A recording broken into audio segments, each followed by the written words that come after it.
My name is Jessica Alvarez. I am the chairperson for the National Capital Immigrant Coalition.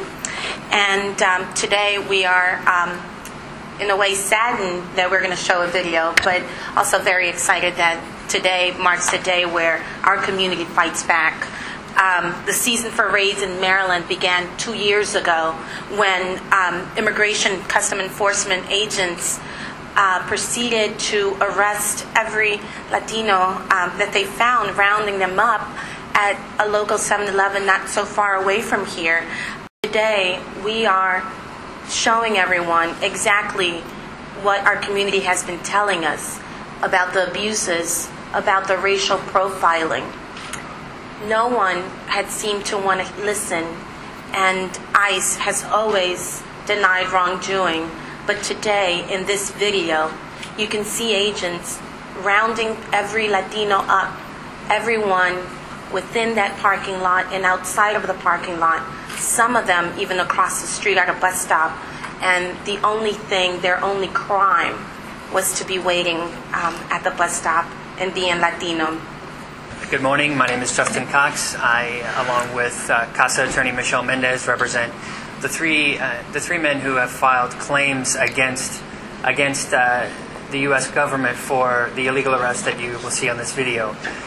Just as a way of preface, the video was taken from the closed-circuit cameras at the 7-Eleven from the day of the raid. There are 4 cameras, 2 inside the 7-Eleven and 2 outside, and you'll see the various angles.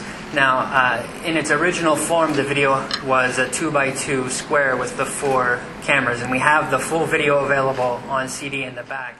But within approximately 2 minutes, it was turned completely upside down. The second vehicle arrived 90 seconds after the first, and then the following vehicles arrived just moments afterwards, blocking all exits.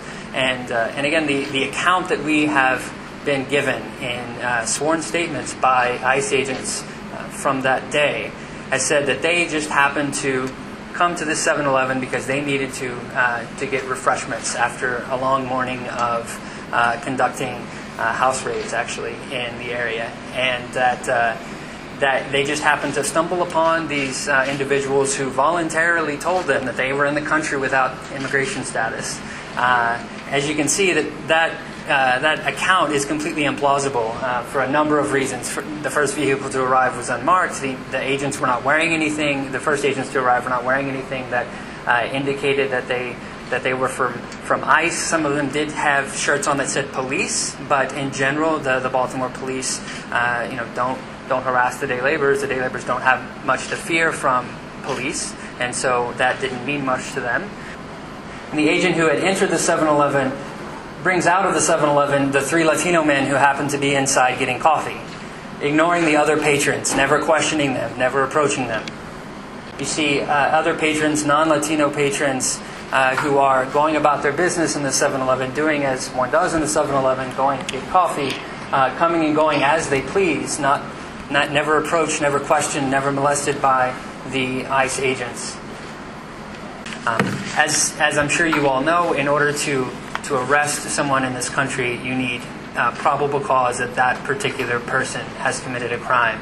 And in order to detain someone, to question them about their immigration status, again, you need individualized, reasonable suspicion that that person, that individual person, is undocumented in this country. And in this video, you will see the worst case of group-based guilt that we have seen on tape yet.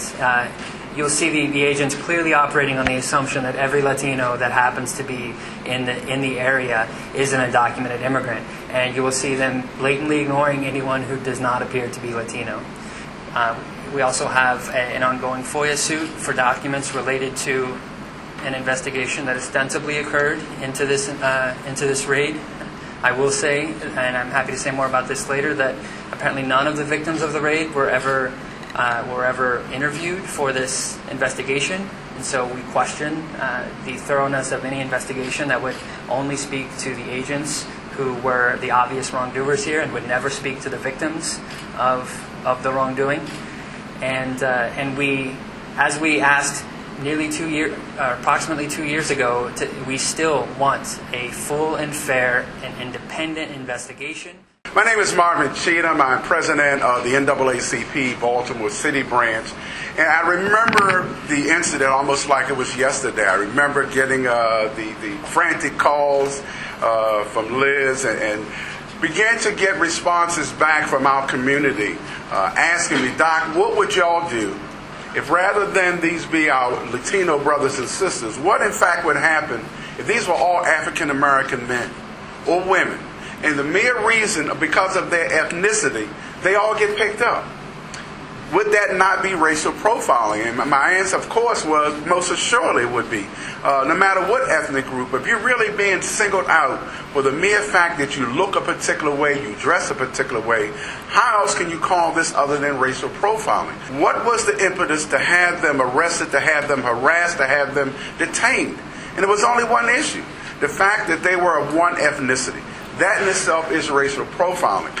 Dr. King, who we just celebrated just a few days ago, would have said injustice anywhere is a threat to justice everywhere. And that's in fact what this particular case is. Years ago now actually happened within the confines of our parish of the Catholic community here of St. Michael, St. Patrick. One of the ideas I've expressed before, but I think it's so clear in this case, is that, as we all know, terrorism has three basic tenets. One is that it relies on surprise attacks. Secondly, they're to inspire fear. And thirdly, they're coldly calculated against a certain group. When we look at what's happening through the raids throughout our country, we have to wonder who the real terrorists are. Because when people who are standing on a corner looking for work, a justified way to maintain their families, to get the food they need, to get the medicine for their children, they're looking for an honest day's work, and they're arrested while other people walk free. This is a type of terrorism. They're a group that's singled out, coldly calculated tactics. It's against them in a surprise attack, and the ultimate result is it inspires fear in that community. We have to live in freedom and justice and not fear. We're asking once again that these raids be stopped, that families stop being divided, and that we all work for justice.